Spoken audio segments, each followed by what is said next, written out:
Welcome to the new sound of online radio. Welcome to the sound of Universal Broadcasting Network. 'Cause you make me feel like I've been locked out of heaven. A mix of today's hits and hard-to-find favorites, combined with the most entertaining and intriguing talk anywhere. This is your sound. This is the sound of Universal Broadcasting Network at UBNradio.com. She's passionate about telling stories of amazing women who are rocking the world and empowering women to live, love, and thrive. Here's your host, Katherine Gray. Hi, welcome to Live, Love, Thrive Women's Empowerment Hour, brought to you by 360karma.com. We hope you are joining us for the empowerment conversation on our Facebook, 360karma, and also following us, of course, on Twitter and Instagram at My360karma. Today, we have on the extraordinary Dr. Hilary Smith. We're going to be talking about preventive health care and how you can implement that into your life. Please give a warm welcome to Hilary Smith. Hi, Dr. Hilary. Hi, how are you? I'm good, thank you. Good. It's a fascinating thing that you're doing, integrating Eastern and Western medicine, and we're going to talk about, the fact that you originally were a chiropractor, Right. and then you got into holistic I still am a healthcare. chiropractor. I'm Still just are, not- yeah. yeah. And then you combine the two, and that's a very interesting path that you've taken. First, I want to talk about, as with everyone I have on the show, we always talk about, what was your journey to where you are today? And Right. so I know you shared with me your background of, that your parents had divorced before you were even 1 year old. Yes. And let's talk about, your journey as a child. Where did you grow up? In Los Angeles. So you're Los Angelino, and Yeah. A local have yokel. you ever lived outside of LA, or Just in San Francisco for a short period of time, and in Lake County, which I think is now the meth capital of the world. Oh, lovely. But I wasn't there for that reason. Oh, good. Maybe I could have stayed, but I came back. Yeah. So So I was born here, but maybe I won't. Maybe I'll go somewhere before the end. yeah. Just to try something Yeah, different. we never know. Yeah. We never know. So you kind of grew up with your mom since they were divorced. Yeah, I lived with my mom, Lived but with my your mom, dad was yeah. a part of my life. Oh. I don't want to negate that. Right, Yeah. right. And growing up with in a divorced household is such a common thing. So many people of our listeners, during our baby boomer stage, it seemed like that was when there was also a boom in divorces. Like 50% of families ended in divorce, and so it's pretty common. But Now, but when yeah. I was little, it wasn't. Oh, No, it wasn't. no. Oh, We were shunned by some people. really? How interesting, because it's so common today. I know, right? I'm ahead of my time. Cutting edge. Yeah, right. And you said that your mom, it was always like challenging, that she wasn't like warm and fuzzy, but She was but high strung. high strung. Okay. yeah. Yeah. And how did that affect you? Like, how was that? Growing up with this challenging divorce, and how was that? I have nothing to compare it to. Yeah. So it's a little bit difficult, but I think that my mother was, high strung. It was called Milltown Moms then, Mother's Right. Little Helper. And your My brother, you brother said, ultimately was diagnosed with schizophrenia, but he Wow. was a heroin addict in high school. In fact, at my high school reunion, every person said to me, "I got high with your brother." gosh. That was the motto. wow. So he was, had his own challenges. Right. And So you had a challenging childhood. because I was gentle and they were more aggressive. Yeah. Yeah. Yeah.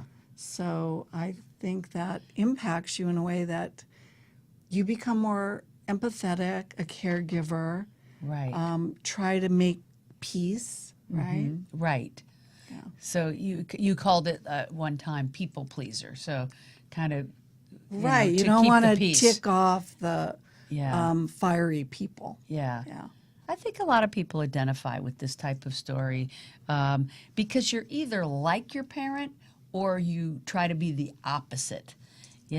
I know there are so many comparisons I can think of for my own self that I say, oh, I want it to be like them in this way, and I didn't want to be like them in this way. Right. But with, with the divorce, growing up with your mom, having your brother that had the schizophrenia and the drug problems, Right.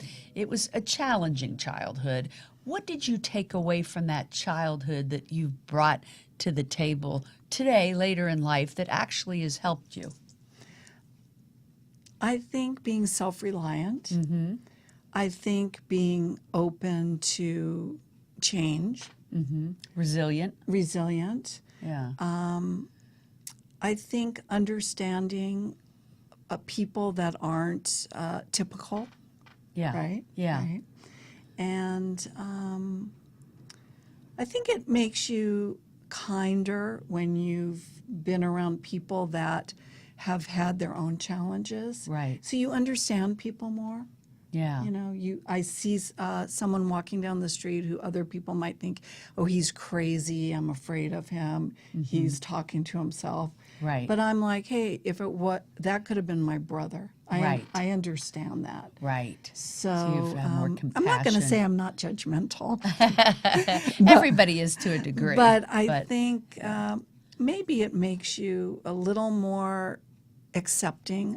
I'm not sure. Like I said, I have nothing to compare it to, so Right. I don't know how it would have been. Right. Yeah. Right.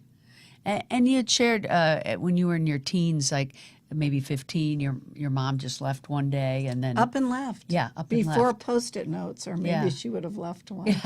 No note or anything. Yeah. And And how do you feel about that today, all these years later? Does that still affect you, or have you put that in a different place? And I ask you this because, there may be other listeners that are saying, oh, my mom did that, and here's how I dealt with it.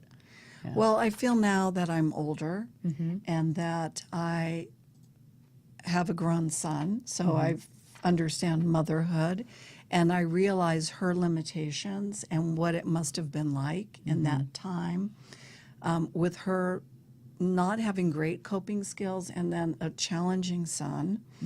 I have a lot more compassion for her, but I don't say that it's okay to do that, Right. Right. But I think so my brother and I then lived with my father for the first time, Right. and my brother was already really into drugs. So that was just like, wow, that was such a shift. And my Right. poor dad, like I really, looking back, I so appreciate it. What was on his plate? Right. And he took you all back in, and Right, he had to move here and get an apartment and live with teenagers, and he had never actually lived with children. what I'd like to know is, with everything you just told me about being a mom yourself, how did you do things differently? Well, I so appreciate my son. Yeah. My mother always said she sacrificed her life for us. Maybe that was an older thing people say. Yeah. But I feel like my son has given me so much, to learn. So it's, I would never think that I did something for him. I would say that he did something for me. Isn't that I hope he's interesting? watching this. Yeah, isn't that interesting? Yeah. So what I'm gathering from all this, and the reason I wanted to have this conversation is, it sounds like with all you went through that was very challenging, it actually made you a better mother in the long run. It sounds like, Well, I didn't have a role model. yeah, So you are charting new, you're navigating something new. And I heard stuff come out of my mouth. yeah, As a mother, I'm like, oh no, did you? No, you didn't. yeah. But you and him are very close. Yeah, Yeah. we're close. Yeah, Yeah. yeah, he's a good guy. But It sounds like you reinvented it. you have to do it on your own terms because Yeah. you don't want to be like your mother. Right. And that's what I mean. So many Yeah. times we look at our parents and we either want to be just like them or we want to make sure we are not like them. And either can be a positive thing. It could be like, if they were really great, hey, let's emulate it. But if they weren't the perfect parent, hey, let's And nobody is the reinvent it. perfect parent. Nobody's the perfect parent, yeah. But but you know what I mean. If Yeah, it yeah. was more positive or more negative, Or more nurturing. I think that was it. yeah. I was kind of raised by wolves, that's what I think. Since my parents aren't watching this Yeah. because they both passed away, Right. I can say that. Speaking of that, so you actually helped your mom in the long run because she developed cancer. You found her in a park or something, you said? at My one mother point? was living This is an interesting in story. West Hollywood, Yeah. and she was sitting on a bench with money kind of out of her pocket. Yeah. She didn't have a lot of money, so. Yeah. And so there was like a Jewish family services there on Fairfax, and then they called me. So my mother was pretty deep into dementia when she found a lump in her own breast that was very large. And so it was a tough time because she wasn't able to make her own decisions, but I wasn't in the position to take care of her. I just graduated chiropractic college. I didn't really have money to take care of her, and I was launching my career. So she had to have a mastectomy. Now I wish, of course, I knew more. What you knew now. What did she really have? Was it really cancer? Yeah. So that was so traumatic, and a surgery, especially that was in the 1980s, like 1987. The anesthesia will make someone with dementia go farther into dementia. And you know what? I read that in what you wrote to me, and I didn't know that, but it makes sense. But then I was thinking, wow, I've had anesthesia for various times in my life, and I'm thinking, wow, it probably affected our ability to think. If it affects somebody with dementia, it obviously affects somebody who has a clear mind too, and I think that's not a good thing. There are some anesthesias that can give people temporary memory loss. Or I don't think it's the norm, and I'm sure, look, 30 years, things have changed. Things have gotten better. Right. But we kind of had to sneak her in and get that surgery before anybody really realized that I didn't have power of attorney. And Wow. it's still kind of a traumatic thing to think about. Right. But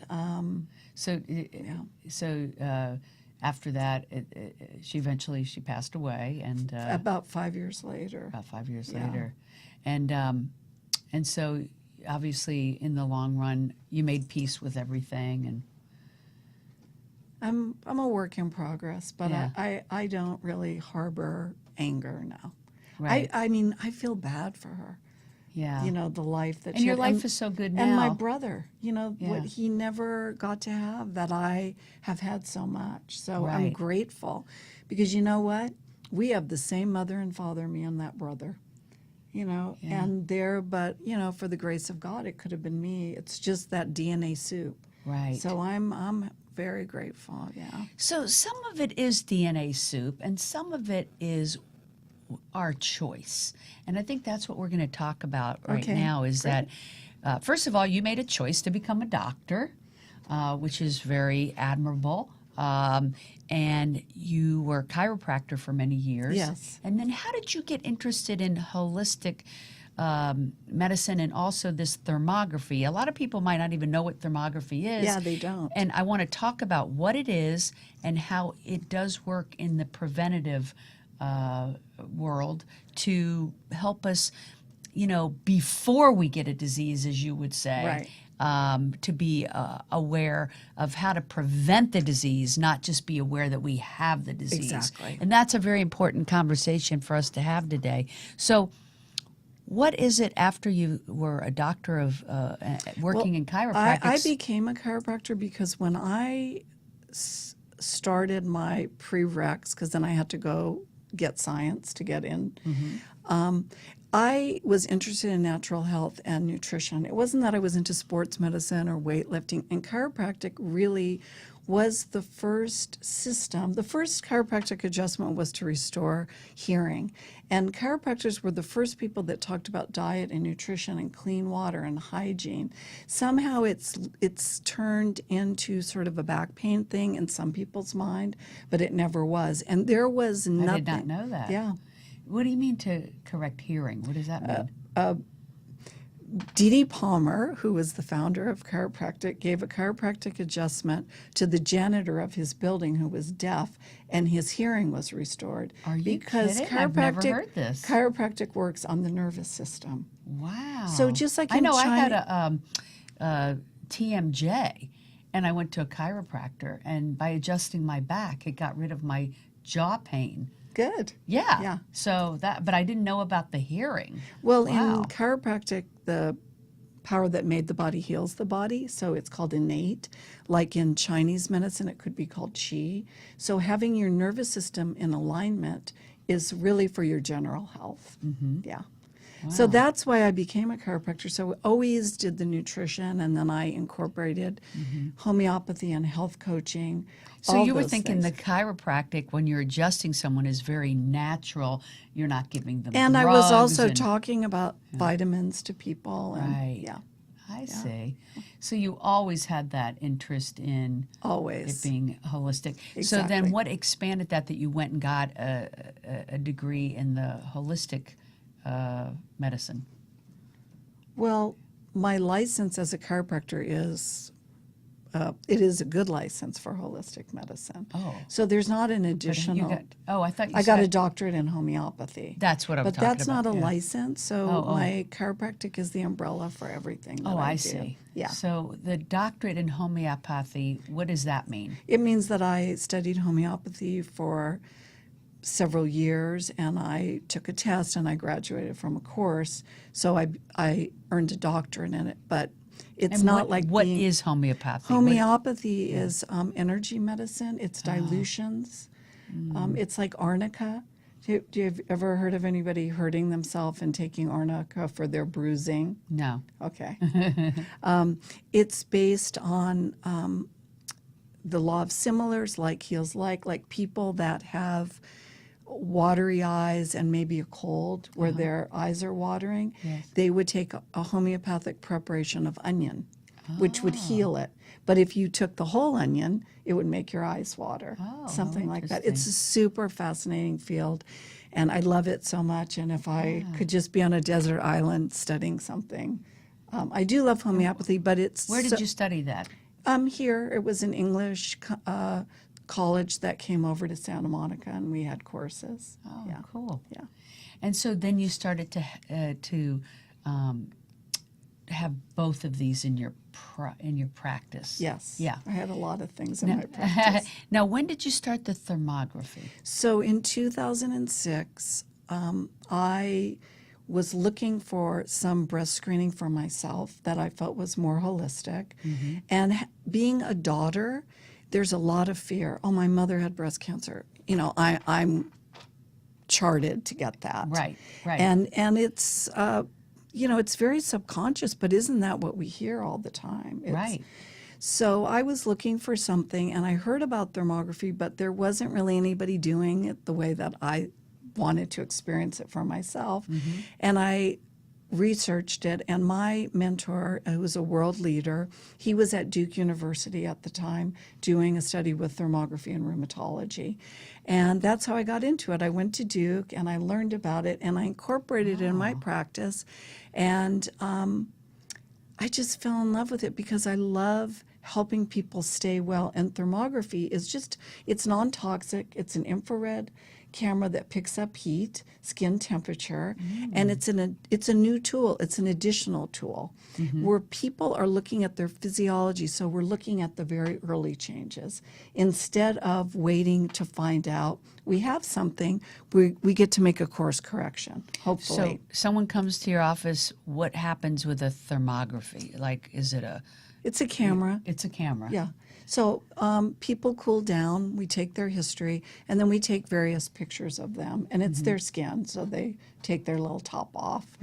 And we have our, Now, is this for any kind of cancer, just for breast cancer? well, it's What- not for cancer, it's for health. for health. Yeah. Okay. So it could detect. But we do full body scans. Okay, so a full body scan might show what types of things. Well, let's say you had old root canals and you didn't even know that the infection or inflammation was under that. Let's say you had headaches, but you could never figure out what it was, and we may see inflammation in the sinuses, or your neck is tight, or there's heat around your jaw. Right. It's a tool to help people further investigate. Some people, let's say they have pain in their elbow, they had an MRI, there was nothing there. Right. So the thermography could show, oh, it could be a pinched nerve, it could be coming from your shoulder, your brachial plexus. It just helps people fine-tune their pain, because an x-ray can't see pain, right? And so most people that come to you, it's because they have some sort of pain and they don't know where it's coming from, like a headache or No, something? mostly people come because they want to be healthy and be proactive. Yeah. And that's the people that I want to see. I Right. want to see people to help them stay well. I'll give you an example of somebody that, I mean, I've scanned thousands now, but, and you know, people have so much fear, and I don't want them to wait and go in for that mammogram to find something out if we could help them before that. Right. And we're not saying people don't do their conventional screenings that they want to do. Right. But so one woman came in, and she came once, and we do what's called a thermal fingerprint of the breast. We scan once, and we scan 3 months later in the first year. And everything was fine. Then she came back a year later, but she had had a change. Nothing should change your thermal fingerprint. And she had had a twin sister that had already had breast cancer. Oh. So, okay, you need to clean up your diet, maybe go have conventional imaging to make sure there's nothing yet. No, she went, she had a mammogram, she didn't have a problem, but yet it kept on changing. Wow. So she was able to make dietary changes, lifestyle changes, start exercising, doing some herbs that would help to balance her hormones. And then when she came back, it was back to the original thermal fingerprint. Wow, just So from for that. me, look, I don't know if she would have ever gone on to be like her twin sister, but I feel like maybe she dodged a bullet. Wow. Because we want to help people stay healthy. Right. And that's what we wanted to talk about today. We wanted to talk about what can people specifically be doing that's preventative. One thing, of course, would be to have a thermography to keep a check on what's Exactly. happening in your Right. body. Right. But what are some lifestyle things? Like you and I were just talking about even things like makeup, using makeup that doesn't have toxins in it. Right. Yeah. Many makeup products have parabens, which are endocrine disruptors, or they'll mess with your hormones, and hormones will mess with your body. So wearing clean makeup, wearing clean lotions, using natural soaps, using natural shampoos, not using antiperspirants that block and clog up the lymphatics in your underarm. You need those lymphatics to clean the toxins of your breast, but also your whole head and neck and your teeth. And now there's so many great natural options. People don't have to use that junk. We call it the crack. We got to get people off the crack. Even people that don't sweat very much Yeah. will tell me that. And you said people get up in the Toothpaste without fluoride. Right. You said people get up in the morning and within the first half hour they've loaded up their body with toxins. Enough with for the face whole day. cream and toothbrush and deodorant and all of these things. Right. But there's alternatives they can be using that are Absolutely. toxic free. Exactly. And people can make their own stuff. There's a great website. It's called EWG.org. Wait a minute, what does that mean, make your own stuff? I would make my own deodorant? Or Well, some what people do. do. What do you mean by that? You can go online, put baking soda in coconut oil. I'm not that artsy craftsy, Me but a neither. lot of people do. But EWG.org, it's Environmental Working Group. You can look up EWG.org. Environmental Working Group. You can look up all your products, see what's healthy. They list everything, every ingredient, the 12 foods that you shouldn't buy.